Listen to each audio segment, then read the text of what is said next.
Professor Dirceu Villa, obrigado mais uma vez por ter vindo aqui para falar sobre um livro complicado. Outra vez você esteve aqui falando sobre os cantos do Ezra Pound.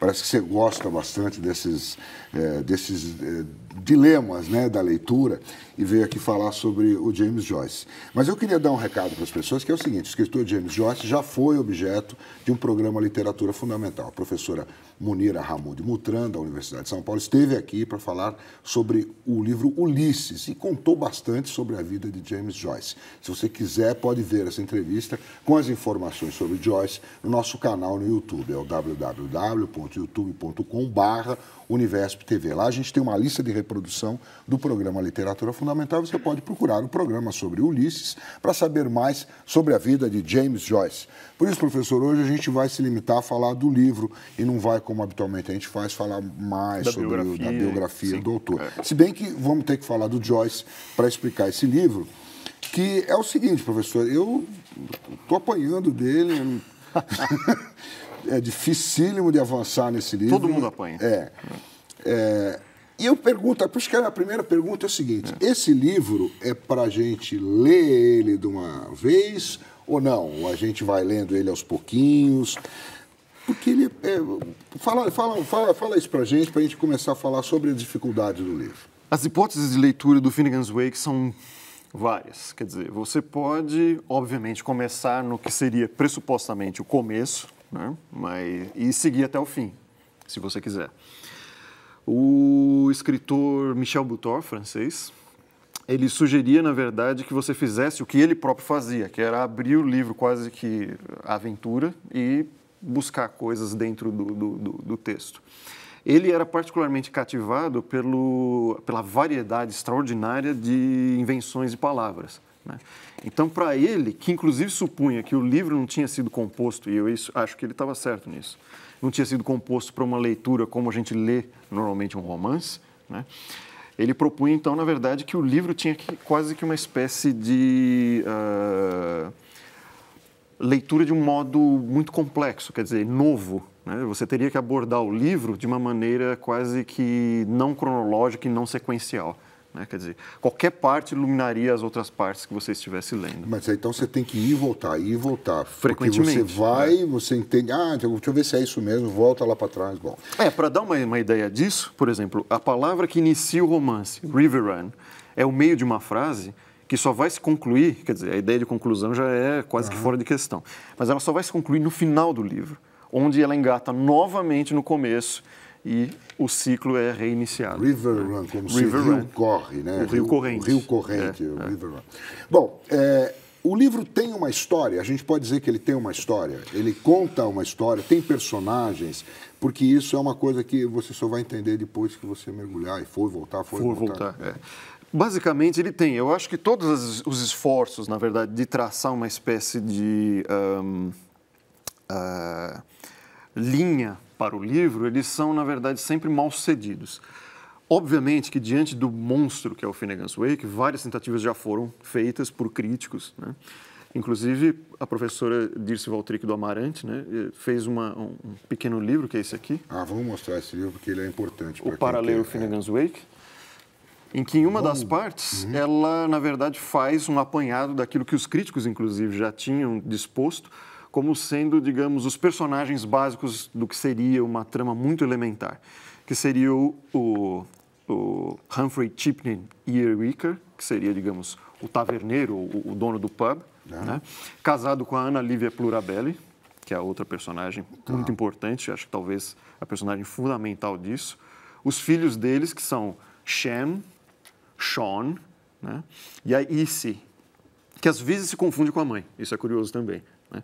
Se confunde com a mãe, e aí as hipóteses são variadas, porque como supõe-se que o livro seja, a narrativa de sonho, que é o livro, né, seria o sonho do próprio HCE, o Humphrey Chipney Earwicker.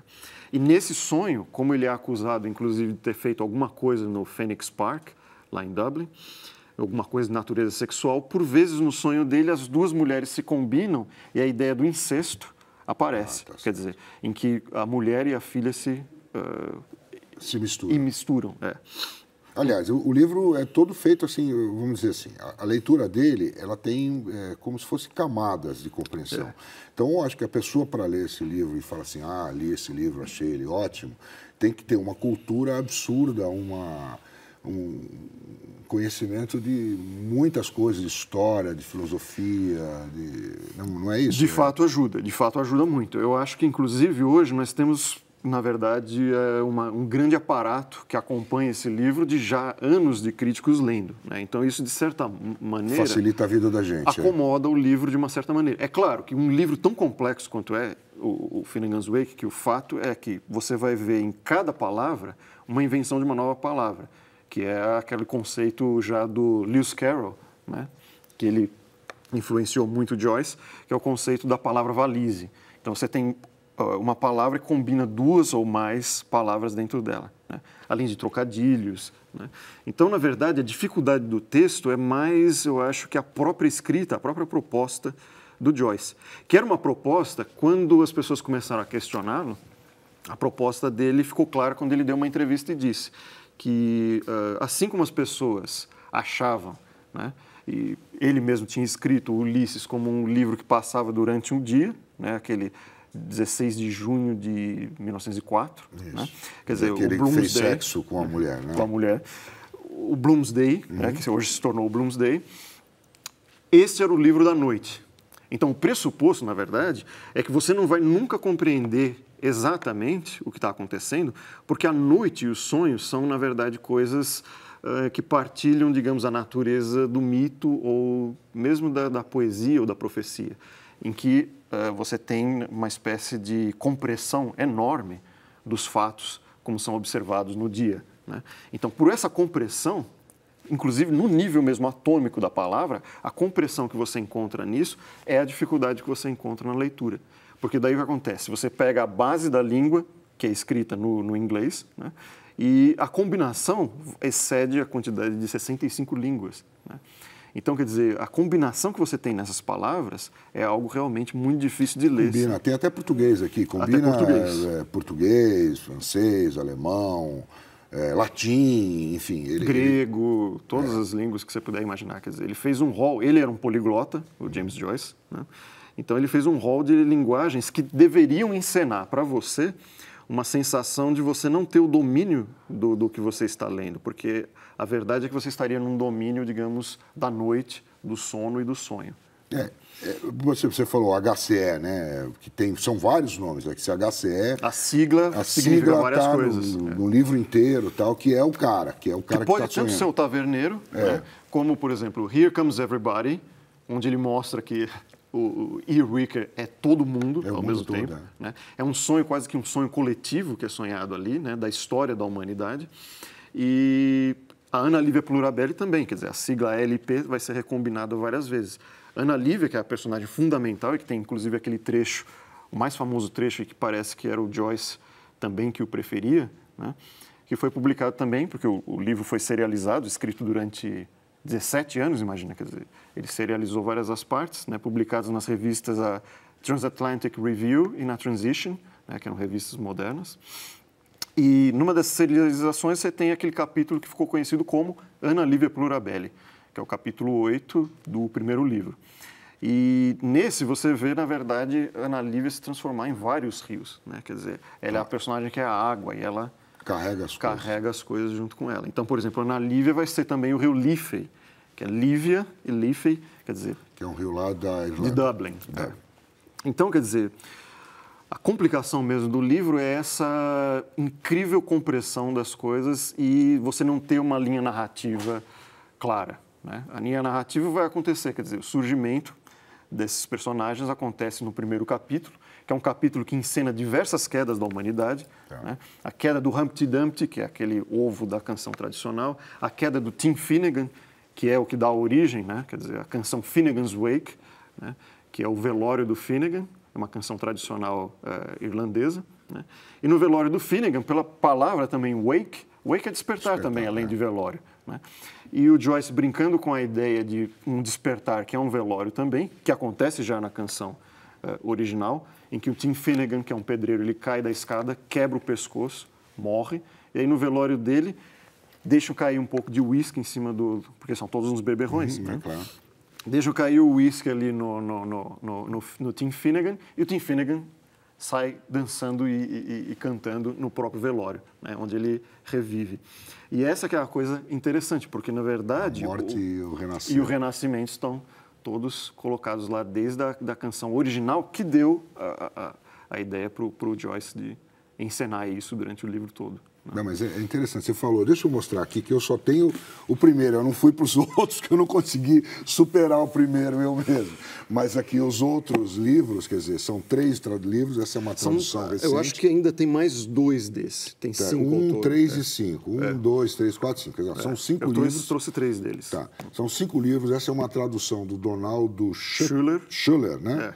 Donaldo Schuller, é uma tradução recente, que foi completa. A edição é bilíngue, inclusive. Ateliê editorial, exatamente, é uma edição bilíngue. A gente podia até mostrar aqui esse início. Aqui. E foi respeitada a paginação, então, quer dizer, você tem... inclusive as linhas são marcadas, né? Quer dizer, você pode buscar aqui uma frase aqui e encontrar correspondente aqui do outro lado, apesar de que o Donaldo, ele mudou as coisas para, vamos dizer assim, não que ele tenha brasileirado, porque não dá para brasileirar, né? Porque ela trata de questões da Irlanda. Mas ele faz isso. Por exemplo, vou dar um exemplo de como que o Donald Schuller faz a transposição, digamos, para um mundo falante do português. Tem uma hora que o James Joyce faz uma brincadeira em algumas linhas com 2 nomes de escritores de língua inglesa. E são 2 escritores satíricos, o Jonathan Swift e o Lawrence Sterne, né? O Swift, que era, inclusive, irlandês também. Jonathan Swift e Lawrence Sterne, que são, na verdade, ele faz brincadeiras com os nomes deles em algumas linhas. Tá. O que o Donald Schuller faz? Ele troca o Jonathan Swift e o Lawrence Sterne por Essa de Queiroz e Machado de Assis. Percebe? Quer dizer, então, algumas das igrejas, por exemplo, tem uma igreja que era em Dublin e vira uma igreja da Bahia. Da Bahia, né? Então, Nossa Senhora da Ajuda, é isso? Isso, né? Porque aí ele vai, na verdade, fazendo uma coisa que eu não diria que é uma acomodação do texto, mas eu acho que ele cria, digamos, pontos de referência, né?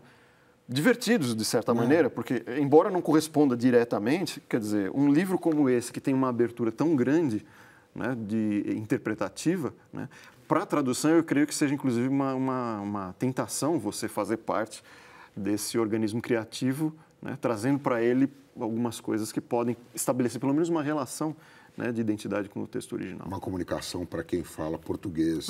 Tal, E que para quem lê, inclusive comparando com o original, você vai, obviamente, se divertir com isso. Não, então, é isso, por isso que é interessante essa tradução, porque você tem aqui o original em inglês, e esse livro tem essa coisa da sonoridade, a gente vê assim, por exemplo, ele fala do sapo, né? Breck, crack, que é cox. Você vê no inglês, né?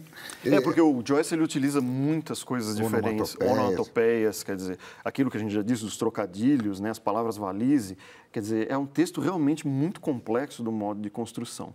Ele tem algumas coisas, porque normalmente o termo que eles dão para a composição linguística do Finnegan's Wake seria a ideia de uma língua macarrônica, que é uma mistura de línguas, né?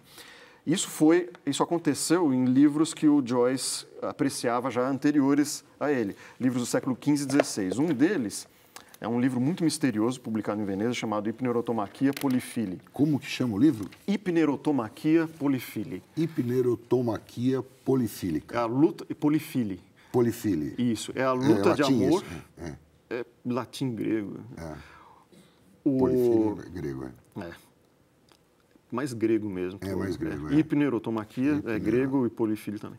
O que é interessante é que o livro chama, na verdade, a luta do amor no sonho de Polifilo, se você for traduzir para o português, né? E tem uma tradução para o português já, recente. Né?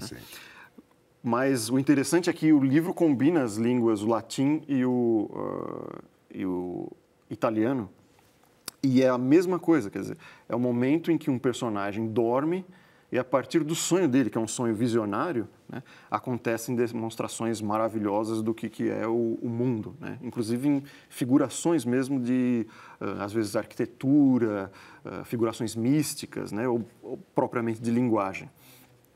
O Joyce seguiu isso. E não apenas esse, mas também um lado humorístico que ele encontrou no Teófilo Folengo, que escreveu um longo poema herói cômico, que é o Baldo, que chama. E que é um poema realmente difícil de traduzir, porque tem essa também ligação das línguas, né? E que se torna de uma maneira difícil de compreender. E o humor entra muito no Finnegan's Wake, porque é basicamente o que o Joyce já fazia desde o começo, né? Quer dizer, o Joyce é um escritor que ele vem sempre numa espécie de progresso de linguagem. Ele começou nos Dublinenses com uma espécie de imitação do tipo de linguagem que usavam, por exemplo, Flaubert e outros. Daí ele passa para o Retrato do Artista quando jovem, né? Que é uma autobiografia, sei lá. De certa forma, ela é. Né? Você tem o Stephen Dedalus já aparecendo lá, né? E que é o rapaz jesuíta, como o próprio Joyce, né? E ali você já tem umas interferências em linguagem que parecem, inclusive, coisas que a Gertrude Stein ia usar, né? Que fazia também já naquela época.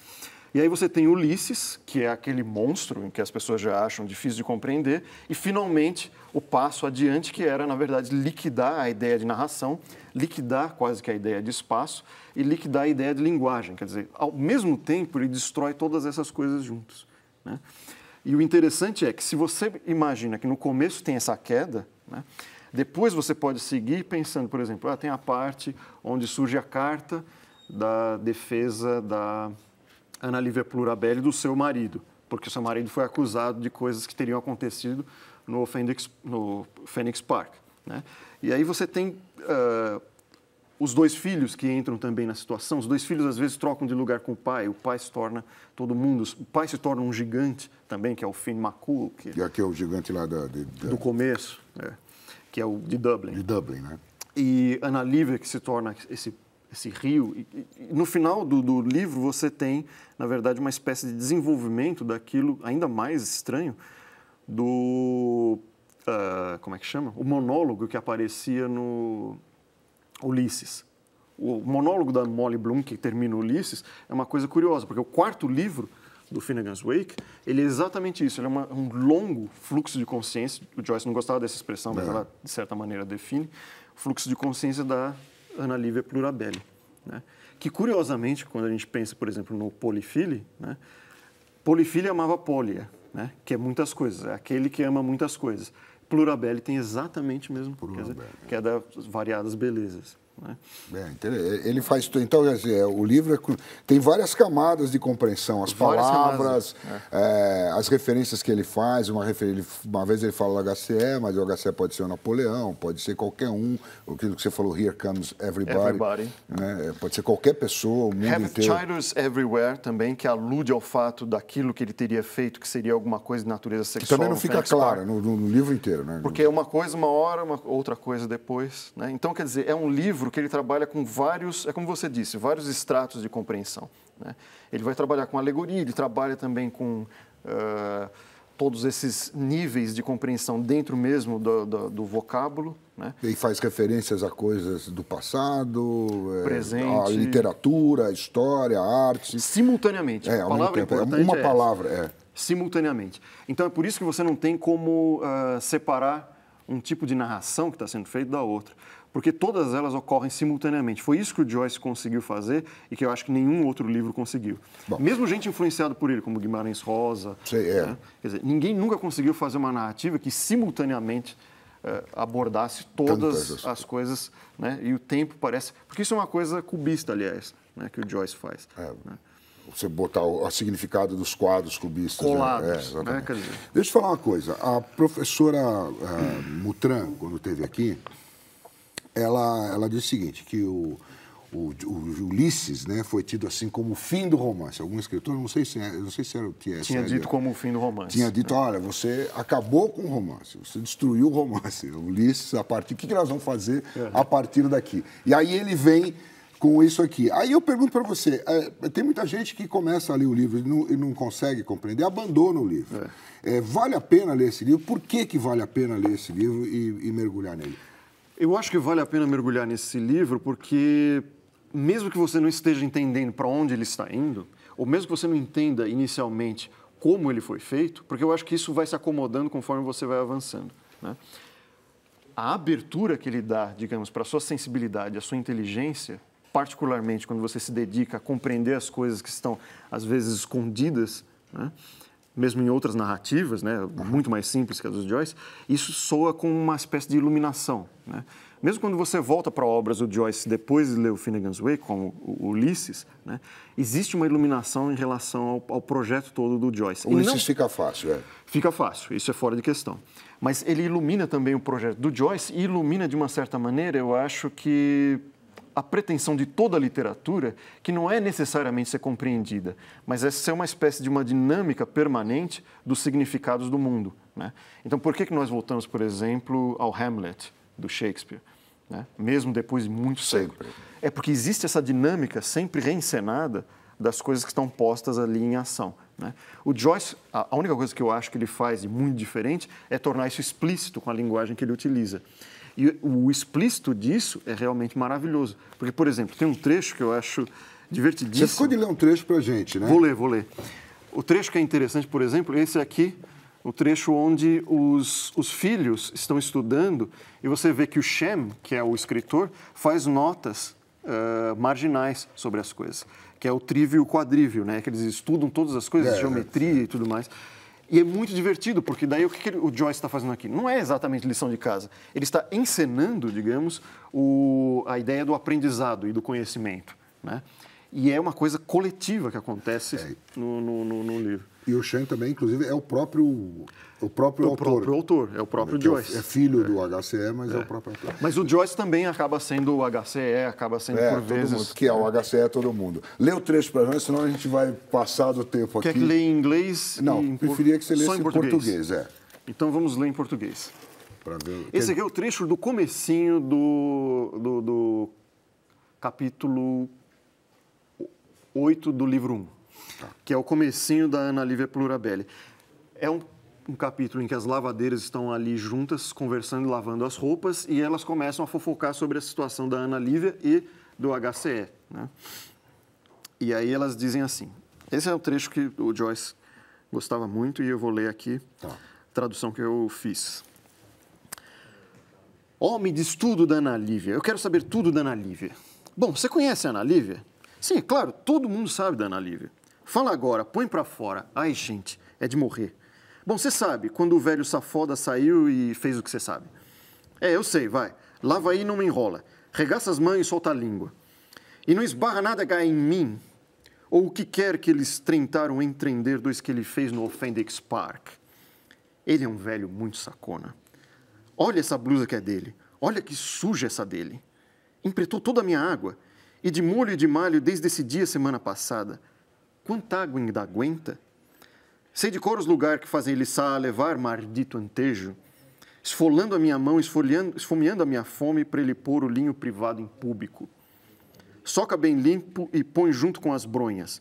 Meus punhos se emperrujam de esfregar estigmanchas, e as dinilepras de umidade e as gangenas de pecado ali. Estigmanchas.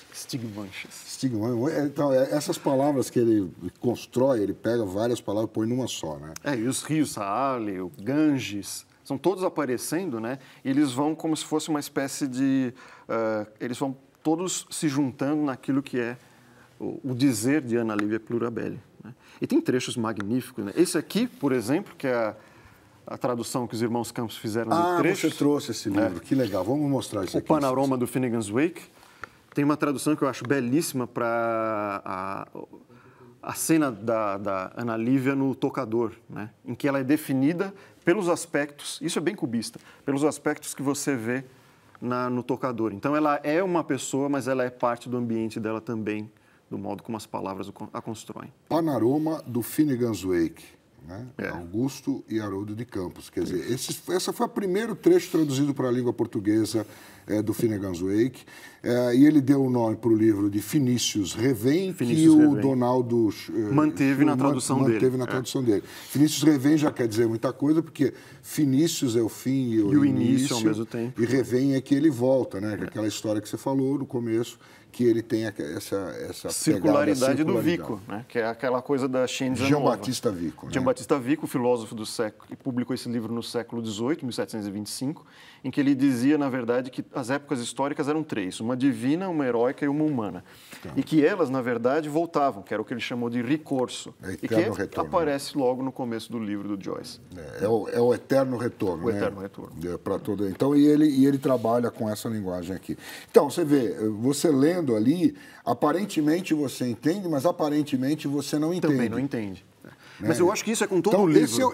Mas esse é o desafio de quem quiser encarar esse livro, parágrafo a parágrafo, não se assustar com o que encontrar de palavras que você não... Não faça esforço para criar uma narrativa na sua cabeça. A narrativa vai se manifestar.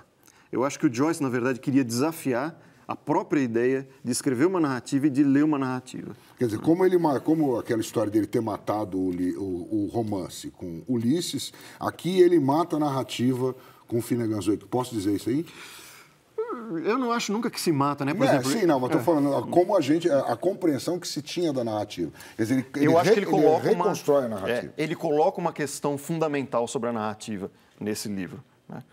Porque se a gente pensar, por exemplo, os que influenciaram ele, os franceses do 19, o Dujardin e o Huysmans, por exemplo, eles já tinham liquidado parte disso. O Dujardin tinha constituído aquilo que é o fluxo de consciência. E o Huysmans tinha criado um romance, que é o As Avessas, que é, na verdade, são quadros fixos, eles quase não têm efetiva narrativa, né? Então, eles já tinham matado aspectos da narrativa que o Joyce incorpora, quando ele faz, inclusive, o retrato do artista e o Ulisses, já previamente ao Finnegan's Wake. No Finnegan's Wake, ali ele faz uma coisa que eu acho que ninguém seria capaz de fazer fora ele mesmo, né? Quer dizer, ele, na verdade, cria uma grande questão sobre o que é ler, né? O que é compreender alguma coisa. Porque o que ele diz, no final das contas, com esse livro é o quanto de verdade você compreende os outros romances que você leu. A gente guarda algumas frases, a gente entende por onde a narrativa vai, até aspectos do vocabulário, mesmo normal, que às vezes a gente ignora, passamos e seguimos, né? Para adiante. Então, isso é uma espécie de questão do Joyce, não apenas em relação ao modo como nós entendemos a realidade, mas como nós entendemos a narrativa, né? Dirceu, obrigado mais uma vez pelas suas explicações. É um prazer, está aqui Ederson. O grande desafio para quem quiser... Mas muito prazeroso também. Prazeroso para quem quiser melhorar a sua compreensão da narrativa. Da narrativa e do mundo. Obrigado, Dirceu. Até a próxima. Eu que agradeço.